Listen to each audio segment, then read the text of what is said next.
On this week's show, should you invest a property close to home? In the news, renters are still confused by the tenant fee ban. And we're going to be answering all your property-related questions.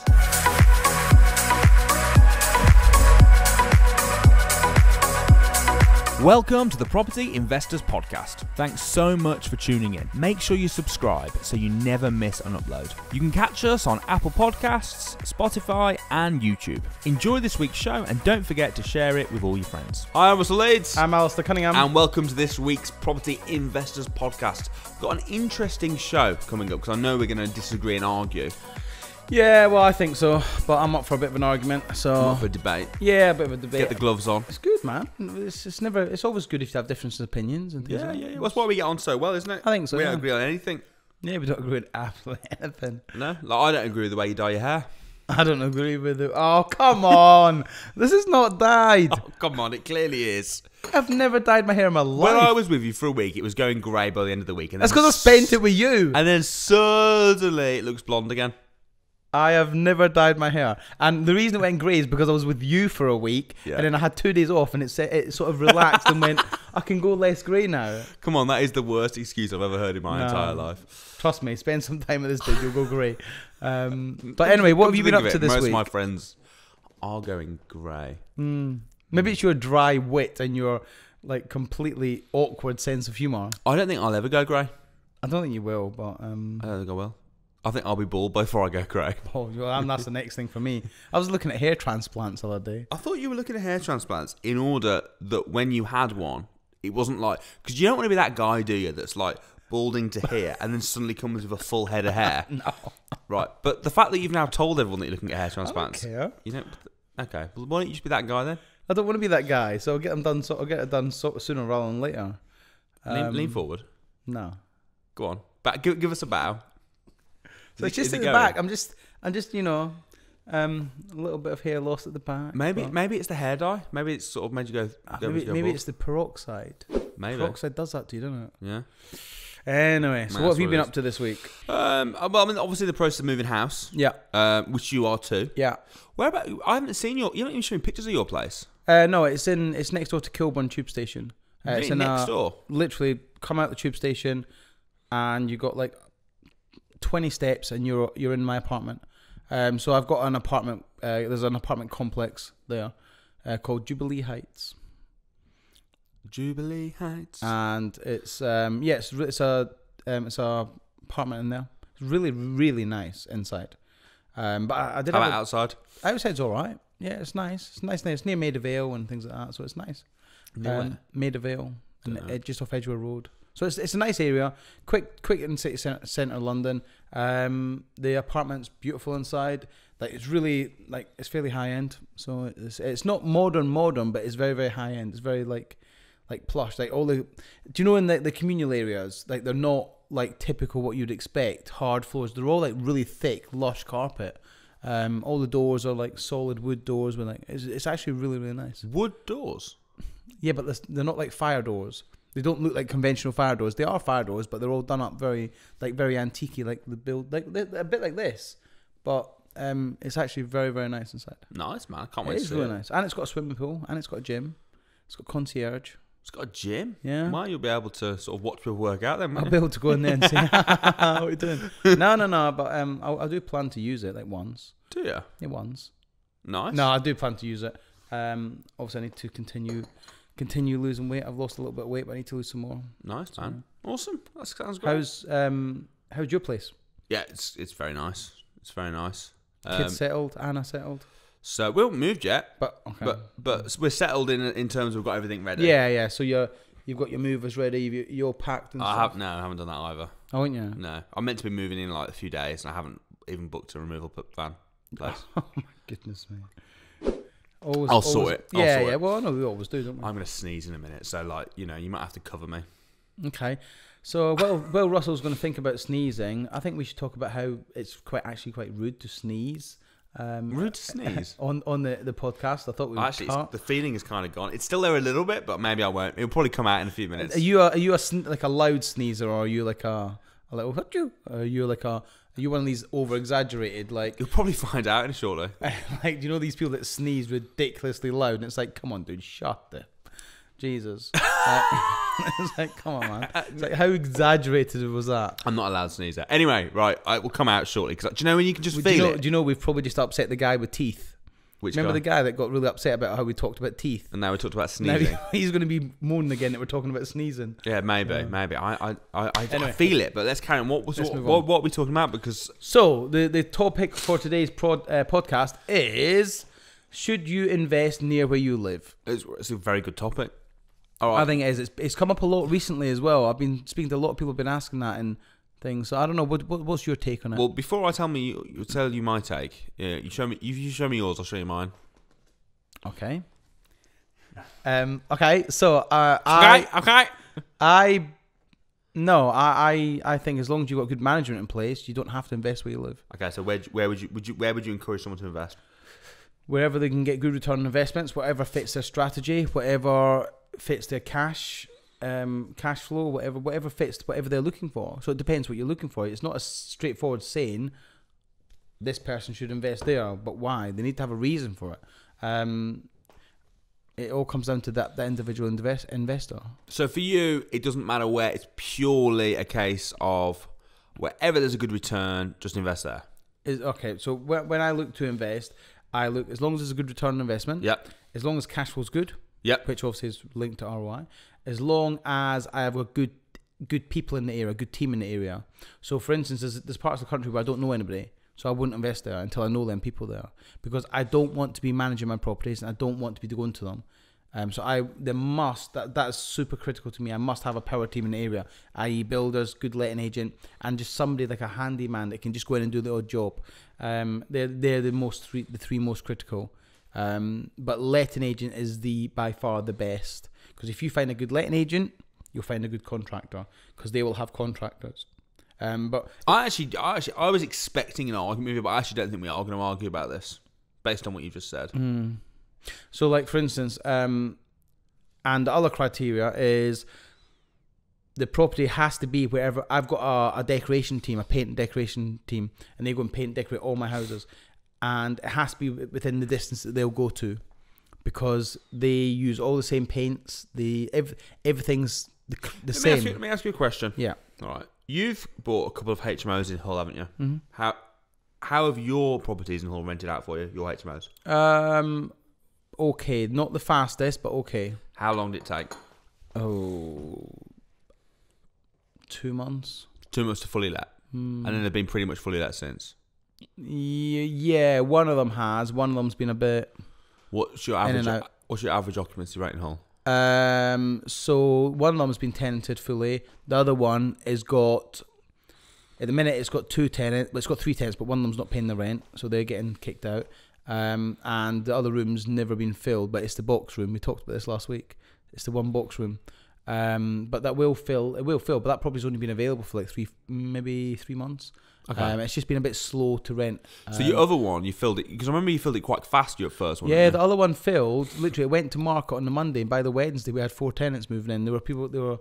It was workers that had moved over from Poland. They were here for a year. They've taken it on for a year. So, okay. Yeah. Well, this is going to be my point.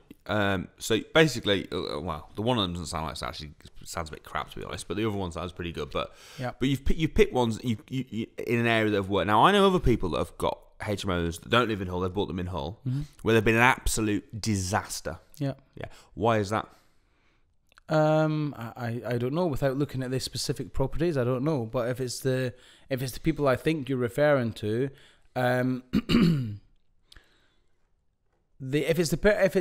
does one road in Hull work that looks like it would be good, and one road that looks like it would be good not work in Hull? Why?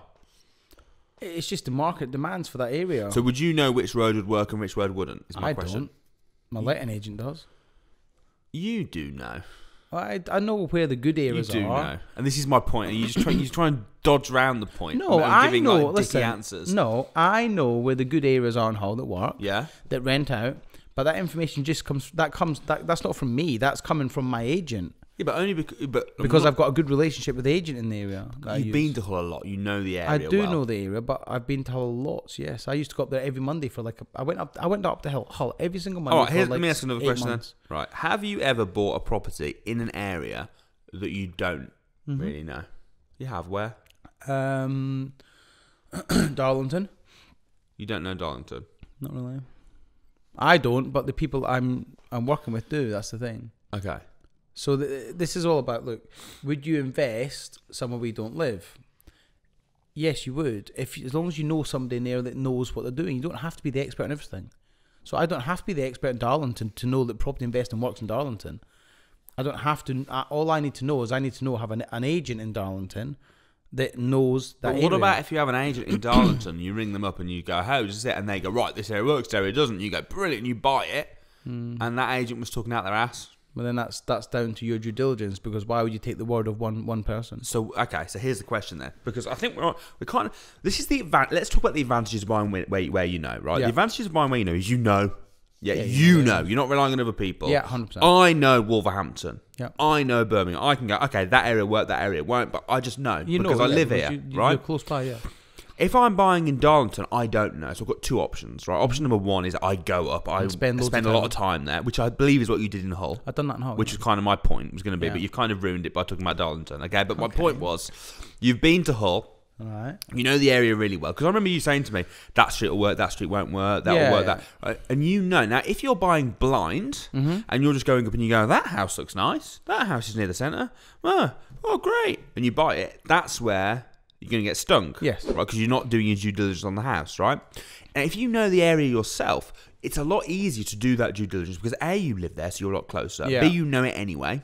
Yeah. So for me, it makes sense to invest in an area near where you live that you know, if, and this is the big if it stacks. Yeah. Right. So for me, if it was like, right, you've got a house here in Birmingham that I believe will make 20%, or I could buy a house in Darlington, 20% ROI. I've got a house in Darlington that's going to make 22. Which one do I want to buy? I'd go the Birmingham one. Yeah, because I know it makes a little bit less, but it's not much difference. I know it. I know it's going to work. That one's out of I don't know the area. Yeah, exactly. Although I have actually bought a house in Darlington, but it was a buyer for a different thing, right? But I'm not going to be keeping it long term. But I know the area. I know the crack. But right, so I think that if you know the area, it's great. However, if you don't know the area, then you, like what you've done, you need to find people that do.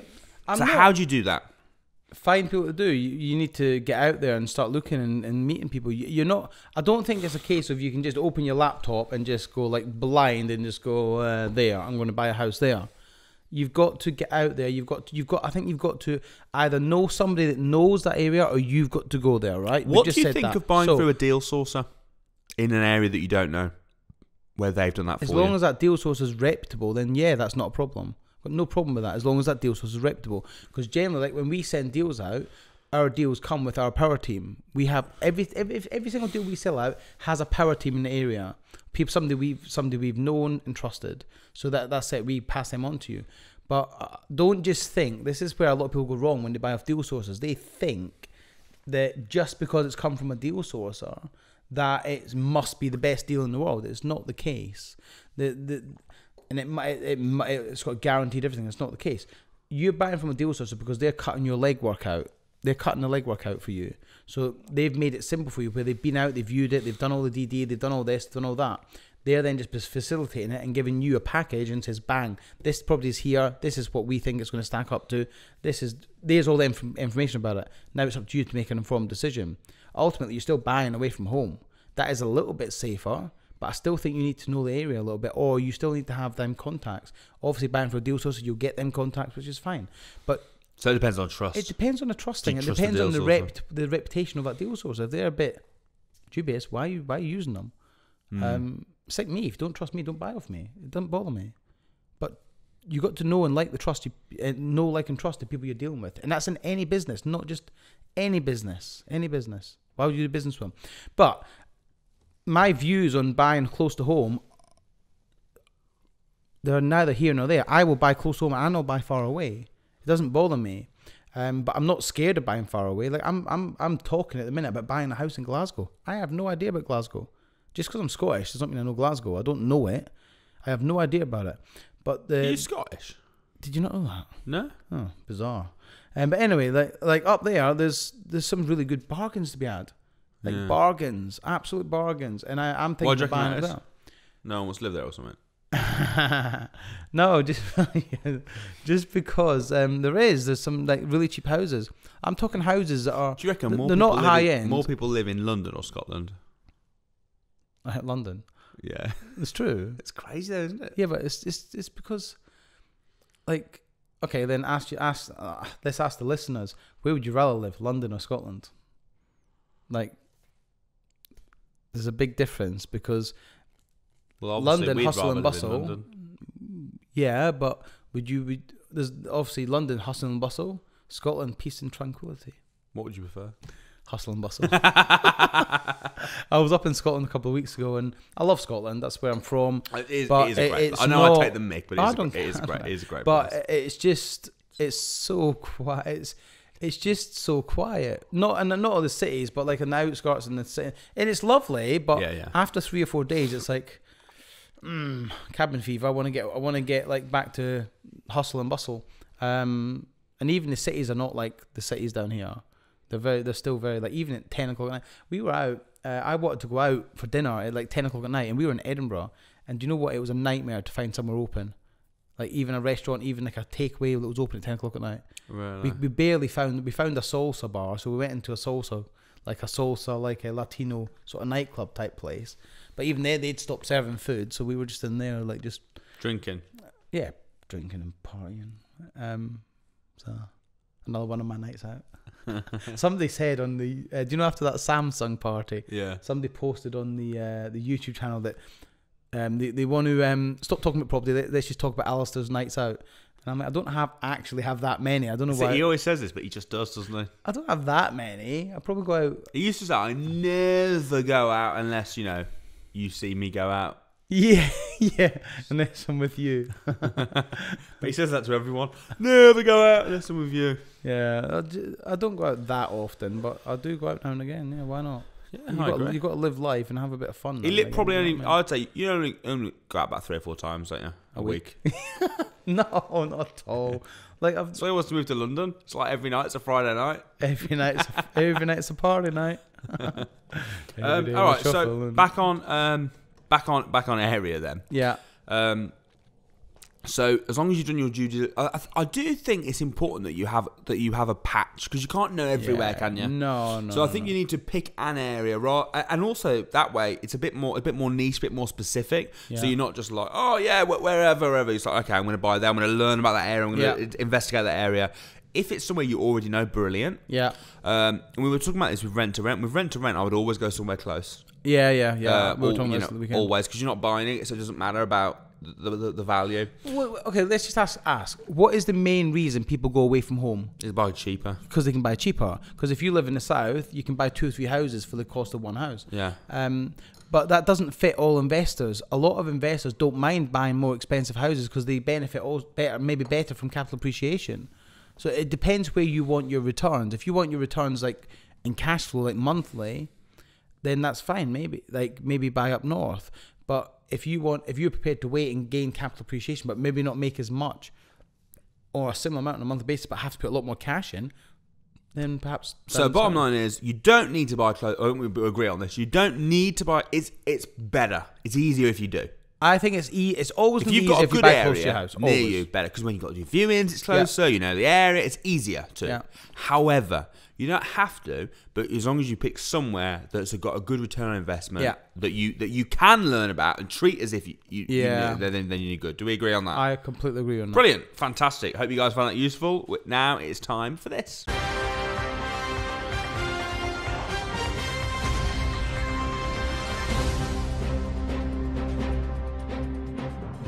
So in the news this week, Alistair's brought a brilliant news story to the table. No, it's just what it is there's a lot of renters are still super confused regarding the tenant fee ban. They don't actually know the law regarding it. Do you know the law? Yeah. Basically, from what I've been clear told. It up then for all us confused news the BBC, readers. What brought this to attention was the BBC released an article basically saying letting fee bans, renters are confused after changing law.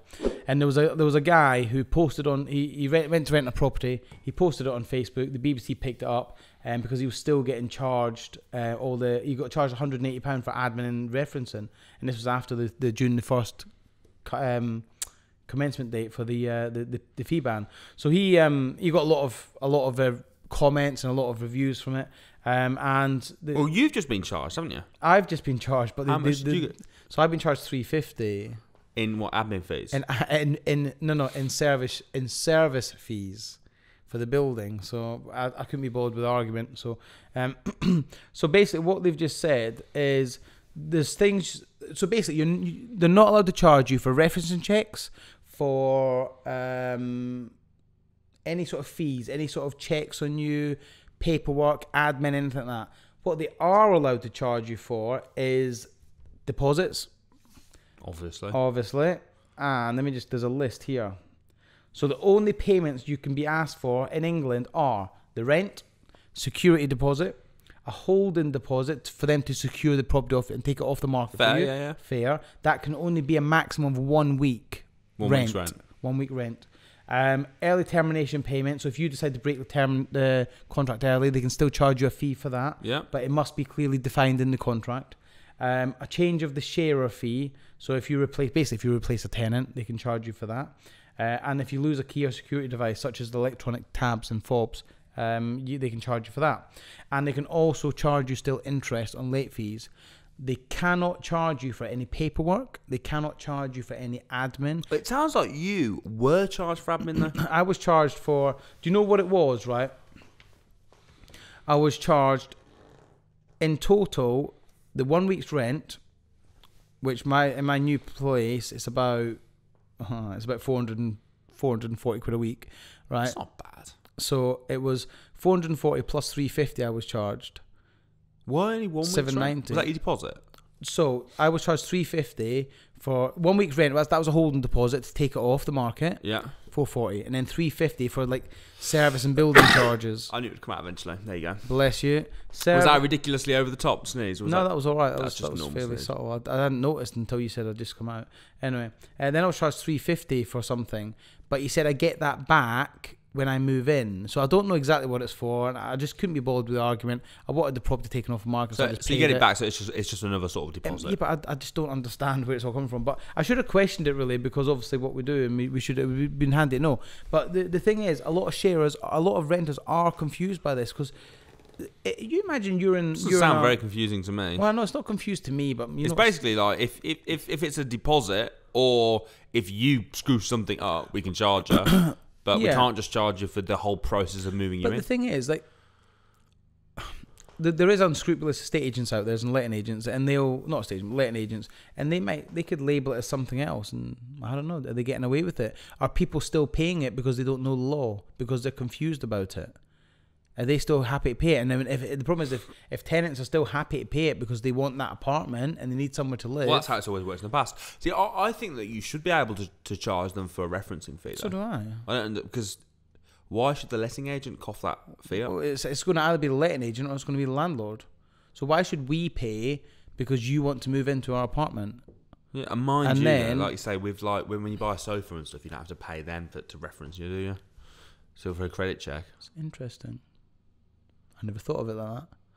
That's actually very interesting. When you go to DFS and buy a sofa, they don't say, "Oh yeah, it's £75 to do a." You don't go in and they go, "Sorry, we can't give you credit. That's £75 for us doing the check, please." Well, yeah. Do they? No, that's true actually. But look, I think we have discussed this before in a previous episode. Maybe Nick can put a link in. I don't know. But I think we both agreed at the time that why can't they just cap the fees? If there's such confusion, why can't they just say, yeah, fine, but the maximum you can pay is like £100? Just cap it, because it's almost like... I think it seems... I don't understand where the confusion is. I mean, I don't know what this story with this guy... I mean, maybe you're right, maybe they screwed him over or whatever, but it doesn't say... I don't think it's very confusing. It's like, basically, we can take deposits. Yeah. Talking about deposits, though, I mean, this... For renters, this is great news. Yeah. This no tenant fee ban and stuff like that, because it sets the standard for anyone doing rent-to-rent. There's been a lot of talk, and I know you've actually used it, the zero deposit scheme. Yeah. So I've got the opportunity to use this at my new apartment. Zero deposit scheme. Yep. So you don't pay. It's not. Don't think for 1 minute it's zero money in. It's a zero deposit. It's a zero deposit. you have to pay a fee for using the zero deposit. Yeah, but it's a lot less than a deposit. It's a lot less. So, like for instance, I was going to have to pay. Let me just calculate it quickly.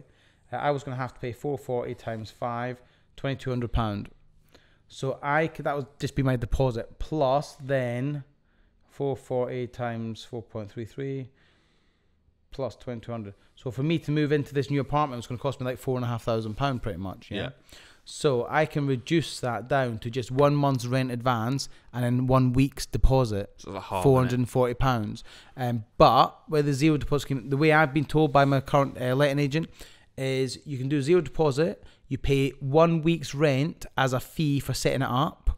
That's like an insurance policy, and that covers your deposits. But you never get that £440 back. But you don't have to pay the month's rent deposit. So it's good if you're looking to move. But the truth is, you very rarely get all the deposit back anyway, do you? I don't know. Do you? I don't know. I've never rented, mate. I've never rented. I've rented a lot. They always try and fight. I mean, the one landlord I had a right run-in with, who was like, literally, right, he was such a dick. Lesson for you though, right? He was such a dick. So he was very hands-on, and he verbally told me I could do things like what do you call it when you buy rolls of turf? Returf the turf the garden, turf the garden because the grass was crap. Put a patio in, stuff like that. He came in, he was like, yeah, we're having a chat. He was really sound. I thought, right. Then when I moved out, he was like, I'm gonna have to dig up the patio. I mean, all these nice changes I'd done. He was like, I'm not paying your deposit back because you've put a patio down without permission. I was like, you gave me permission. I spoke to you. Yeah. They were like, prove it. Really? Yeah. What dick. Even though you've added value to his property and made his garden nicer. He told me he'd paid to get it torn up, so I went and looked over the fence, and there it still was. Yeah, he's just been a knob to get it. Absolutely. And then I ended up settling with him out of court because I had to take him to court to get my money back. You know, like small claims court. It was a right pain in the ass. I just could not be bothered with it. Yeah. I ended up settling with him because I didn't actually want to go to court, but I had no evidence or any proof. Yeah. But at least with this, I've never got my full deposit back. There's always something. It's worth doing zero deposit then, 400 like 1 week's rent up front. Yeah, they always knock something off. Oh, you didn't, you left it, I left a slide in the back garden. I had to pay for it to get removed. It was like that's £100 knocked off. There's always something. But I think the zero deposit sounds really good. Yes, that's a good way. But look, just get clear on it. When you're moving, get clear on it. Ask the letting agent what you're paying for. Is it an admin? Because if it is, they shouldn't be charging you. But like I say, BBC picked up on this guy. He was a bit annoyed that he got charged, but he felt he was in a catch-22 because he wanted the apartment. He had nowhere else to go, so he felt he had to pay for it. And now he's moaning about his 180 quid. Now he put it all over Facebook to get a bit of sympathy. You know, that's what people do. Right, it's now time for your questions and our answers.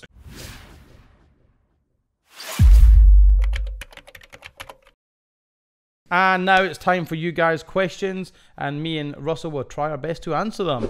So we have a question here on Facebook from Johnny Peters. Hey guys. Hey Johnny. Is one deal package per week heavy going, or can it be sustained? I am fully determined but don't have much time. Can this be done part-time? Alistair, how about a Freddie Mercury mustache? No.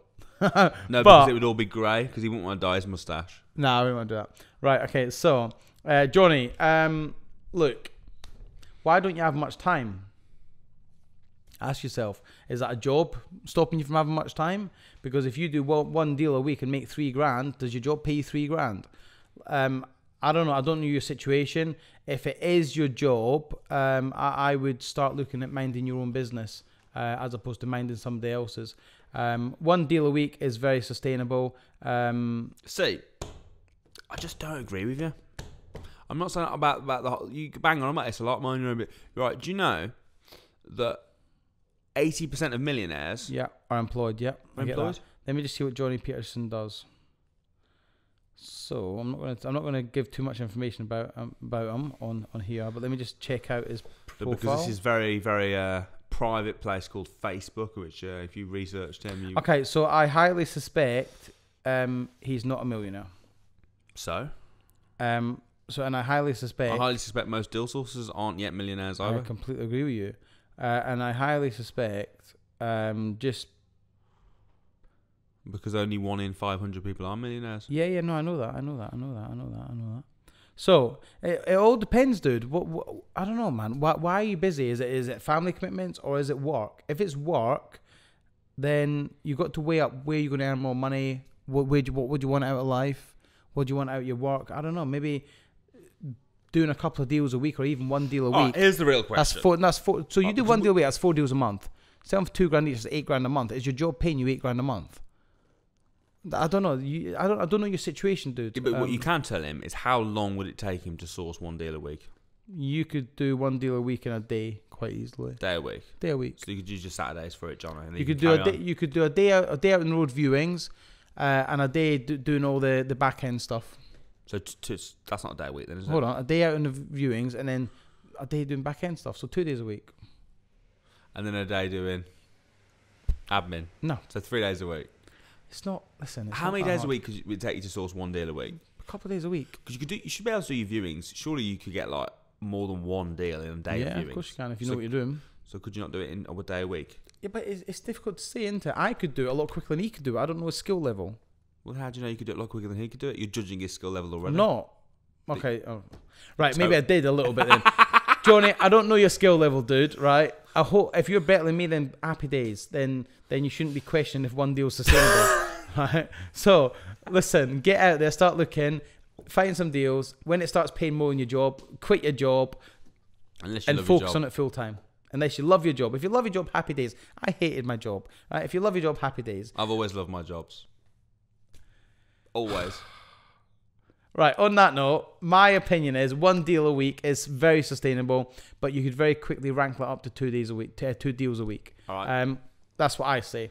But it's up to you, dude. Next question. I just answered the phone. Sorry, one sec. Oh, shit. I think it's the AI guy. Hold on, we're just going to have to cut this incredibly important podcast so Russell can answer his phone. Okay, so next question from a guy called Jimmy Halewood. I live abroad and would like to invest in rent-to-rent SA as a hands-off investor.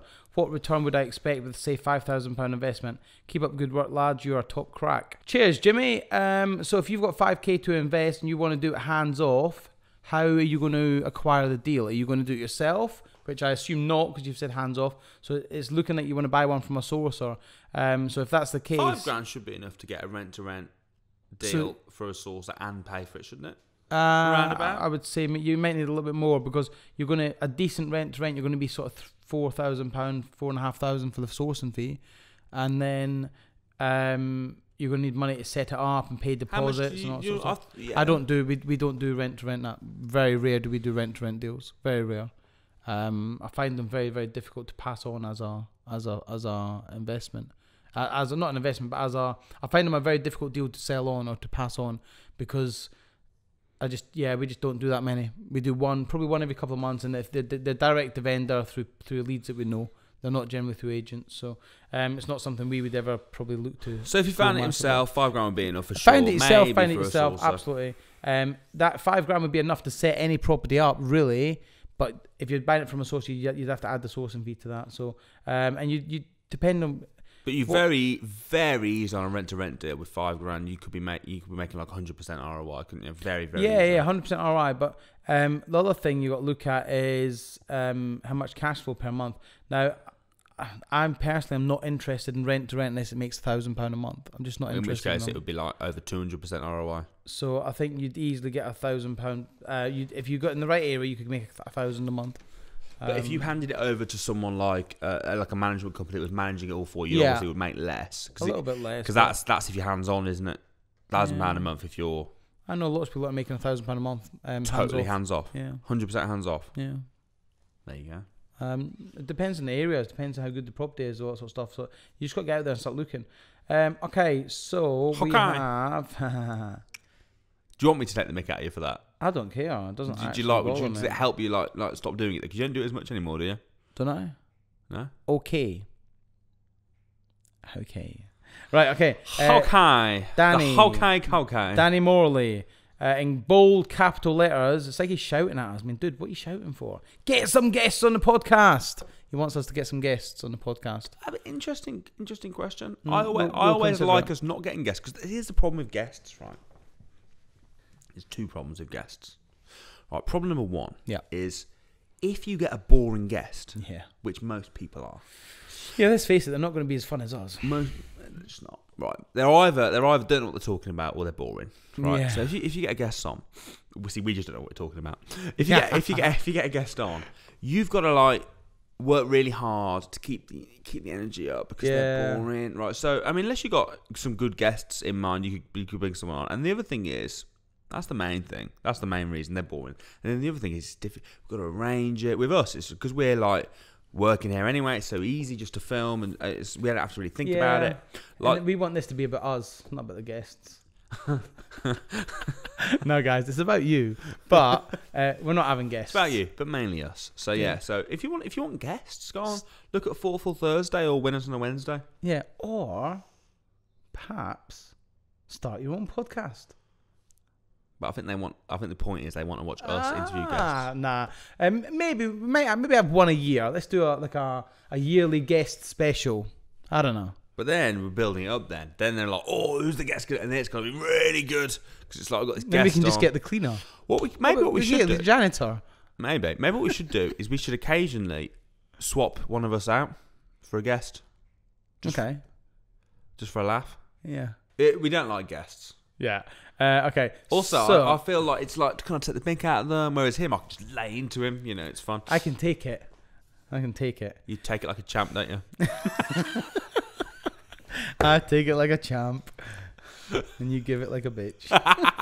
Right, okay. So, final question for today before we get this wonderful episode wrapped up. I have got this guy from a guy called Alexander Cunningham. Dude, man, what an awesome surname. Clearly you're from Scotland, and clearly you're a good guy, obviously. So I've got one for you guys. There's only ever 2 Cunninghams I can think of. One of them's not. Okay. No, that's what I was thinking. How would I go about transferring a mortgage from my name to a limited company in Scotland, and is it possible? Or if I wanted to buy a lot of properties in the future, would I have to get my first house under a limited company name? I personally would buy all companies in a limited company. It didn't make sense. Do that again. Yeah, just carry on. No, do it again. No, carry on. Do it again. I want this in. I want this staying in. Nixon right, okay. Or if I wanted to buy a lot of properties in the future, would I get my first house under the limited company in name? I would buy all properties in a limited company name. Properties. Okay. Alexander, I cannot answer the first question about transferring mortgage from my name to a limited company in Scotland because we do not know the law, and we're not here to advise about accountancy stuff. But I believe it's possible. It is possible. It is possible. I have spoken to accountants about it. It is possible, but in many cases, it's not worth it. Not financially worth it. Yeah. Speak to an accountant. They'll give you the better, more sort of legal and professional advice than us two. We're not going to give you the professional advice. We can just say do it, but that's not the right advice, is it? So we'll just speak to your accountant. That's the advice we're going to give you. Speak to your accountant. One more property question from Nathaniel Haynes. What's involved in managing a HMO property yourself before eventually outsourcing it? You can take that because you've used to run Quick Move. Managing it yourself. Okay, so first of all, you've got to find the tenants. Yeah. Which involves doing viewings. So you stick it up on somewhere like Spare Room, answering the phone, going and doing viewings, getting it filled. Once you've done that, if you're going to manage it yourself, you need to make sure you've got all the relevant compliance from running, because you're basically a letting agency. So all that right to rent, all that jazz, deposit scheme, because you're going to want to take a deposit. Yeah. I always recommend taking a deposit as well. I know some people don't for HMOs, but HMOs is the one place where you really should, because you get people that can't afford to pay and things like that. Basically, it sounds like an awful lot of ball ache. Yeah, you're travelling a lot to the properties, doing a lot of viewings, that sort of stuff, and then being available to answer the phone. I was just going to say, because HMO tenants tend to fall out with each other, and they tend to ring you. Oh, so and so left the kitchen in a mess. Do you know so and so? They didn't flush the toilet. It literally is. That is the sort of. And I'm like, they didn't flush it. Have you got a hand? Could you flush it? Well, I could do, but that's not the point. Okay, why don't you flush it for now, and then why don't you have an adult grown-up conversation with them, and don't ring me. I'm not your mum and dad. Yeah, exactly. I mean? It is a little bit pathetic, isn't it? It is like managing children. I must admit, every time I've had any dealings with my HMO tenants, I'm like, I just want to punch them. It's like, you're such a child. It's like, just grow the up and just man up. But see, we had other ones where like there was no communal areas. Yeah. And those were a lot easier, I found. Okay. You always have to spell it out to them. So I like the ones, because I've had loads, I like the ones where they put numbers on the food on the cupboards. Yeah, it's like this is number 1, this is number 2, because they moan about space, fridge space. If you can, the problem is when you've not been doing that, it's hard to implement it, because then they're like, oh, you treat me like a child, and it's like, act like a child, you get treated like one. Basically. But if you can make it as easy for them as possible to get along, and the rules, have house rules for a start. House rules is really important. But just make it as easy for them to get along as possible. It just makes it a little bit easier. But those houses I found work better. Larger bedrooms, more space, less communal areas, less chance for them to meet and argue. Less chance for them to interact. Yeah. Well, yeah. I mean, some of them don't like it because. Go on. I was having a conversation with one of our academy members, and he's got HMO in Scunthorpe, and you talk about tenants not getting on together. Well, they didn't get on that well that he took a crowbar up and beat the shit out of them upstairs. Literally. The landlord did? No. The downstairs tenant, because the noise he was making upstairs. It'd been going on for months, and he got that infuriated. He literally went upstairs with a crowbar, a metal bar, and he started beating him up. And the guy had blood all over his face, blood all over the guy's wall. He literally laid into him just because the guy they had an ongoing disagreement for a long time, and it all transpired because he wouldn't turn his music down or something. And they ended up having a right old ruckus, and the police got called. The room got sort of cornered off and made unavailable for like while crime scene got on and all sorts. Well, I've never had that. Yeah, that's a pretty serious end of the scale. But I have had similar, but not nowhere near as bad. I have had the police called because they've been threatening. Yeah, I've had tenants threaten other tenants. Yeah, I've had that a couple of times. When you think about it, I mean, if you live in let's say a small HMO with just like one bathroom, one shower, it's 4 people all trying to get to work at the same time. Generally, they've all got to get up at the same time. They're all want to cook at the same time. Unless they get on, if you've got like a clash, it's difficult. That's why I would always try and house the same sort of caliber. Students, professionals. Well, even just the same sort of caliber of tenants. Like, do you imagine if you lived in a HMO with like, I don't know. You. Yeah, but we'd get on fine. We'd get on really well. Just not on this show.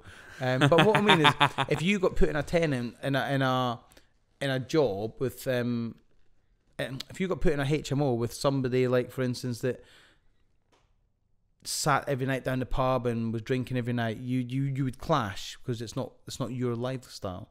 And it would be what would annoy me? Noise at night. Yeah, noise at night. If I was trying to sleep, that would annoy me. And just inconsiderate knobheads. Noise in the day wouldn't annoy me because I'm never there. The kitchen and stuff like that. I'd want my own bathroom for sure. 100%. But just make it as easy as you can for them to. I can't stand inconsiderate people. I just can't stand inconsiderate people, and so I couldn't live in a HMO. Wouldn't do it. Could you live in a HMO like I just described, where you've got your own kitchenette, you've got your own bathroom? See, I could. Why not?